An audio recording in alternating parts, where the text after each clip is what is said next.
High বন্ধুরা, আজকে আপনাদের মধ্যে আলোচনা করব একটি মুভি নিয়ে। গীতা গোবিন্দম। গীতা গোবিন্দম হলো একটি 2018 সালের ভারতীয় তেলেগু ভাষার রোমান্টিক কমেডি ফিল্ম, যা পরশুরাম রচিত ও পরিচালনা করেছেন GA2 পিকচার দ্বারা প্রযোজিত। এই ছবির প্রধান চরিত্রে অভিনয় করেছেন বিজয় দেবরাকোন্ডা এবং রাশ্মিকা মান্দানা। গীতা গোবিন্দম একটি তেলুগু ভাষার ছবি, যার বাজেট 5 কোটি, বক্স অফিসে সংগ্রহ করেছেন 175 কোটি এবং বক্স অফিসের আয় সর্বকালের ব্লকবাস্টার ছবি এটি।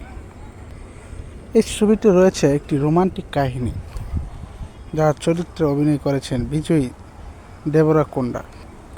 সে তার চরিত্র ফুটিয়ে তুলেছে একটি ভালোবাসার রোমান্টিক একটি কাহিনী, যা দেখলে প্রত্যেকটি মানুষের মন কেড়ে নেবে। আর অভিনয় করেছেন রাশ্মিকা মান্দানা, যার অভিনয় সবাই পছন্দ করেন।